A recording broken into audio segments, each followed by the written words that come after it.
Camera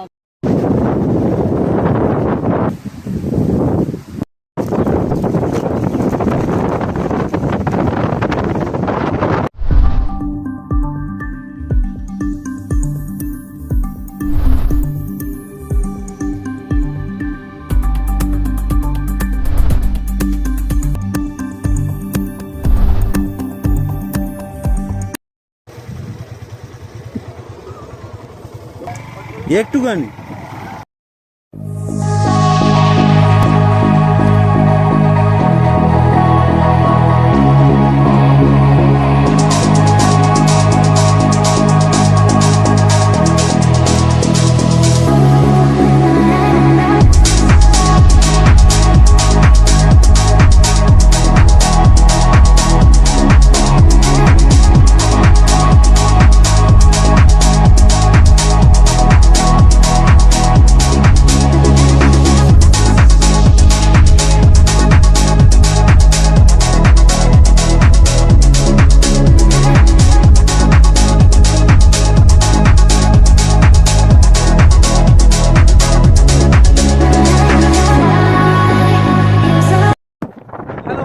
আবার একটা নতুন ভিডিও নিয়ে চলে এসেছি তোমাদের কাছে, তোমাদের পাশে। আমি এসডি ব্লগ। আর আজকে চলে এসেছি একদম সুন্দর একটা জায়গা। আমরা আছি কুলতলি একটা গ্রামেতে। এই জায়গাটাকে কৈখালি বলা হয়, আর ওই নদীটাকে মাতলা নদী বলা হয়। আজকে এই জায়গাটা আমরা একটু ঘুরে দেখছি। আর এখন ওয়েদারটা খারাপ বলা যায় না, আমরা যা দেখতে পাচ্ছি প্রচুর হাওয়া। কে বলবে ভাই এটা নদী, কে বলবে? দেখে মনে হচ্ছে এটা সমুদ্র। তো চলো ভিডিওটা দেখো, এবং দেখলে যদি ভালো লেগে থাকে অবশ্যই চ্যানেলটা লাইক সাবস্ক্রাইব করো। আর থেকে যদি কেউ দেখে না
তাহলে হলে নিয়ে চলে যাবো। আর বেশি টাকা তো হবে না, আমরা অত ক্যাশ হবে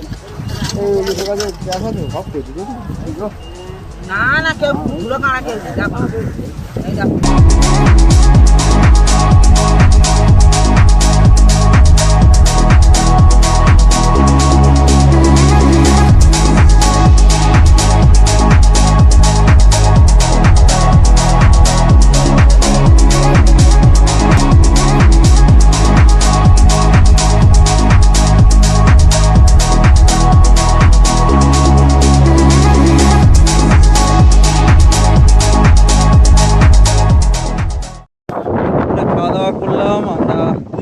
তিনজন এসেছিলাম। ওটা একজন খেলো না, ও আমার খুব ছোটবেলার বন্ধু। কেন খেলো না জানি না, বাট আমি আর আমার এক দাদা মিলে খেলাম, জমিয়ে খেলাম। তো এখানে মনে রাখি ওইখালিতে ঘুরতে আসলে কিন্তু এখানে একটা সুন্দর বাজার আছে। এই বাজার থেকে দোকানপাট তো আছে, প্লাস এখানে বহুদিন দোকান নামে বিখ্যাত একটা হোটেল আছে। সেখান থেকে সহজেই মাছ ভাত, সবজি ভাত, মাংস ভাত যে যা চাইবে ইজিলি খেতে পারে। তবে দামটা বলে রাখি খুবই বেশি, আমাদের ওই সব সাইডের থেকে তো অনেকটাই বেশি। যেটা আমাদের নিল, মাছ ভাত নিল প্রায় 80 টাকা, পরে এক প্লেট ভাত নিলে এক্সট্রা 10 টাকা চার্জ, যেটা আমাদের ওখানে 5 টাকা করে আছে।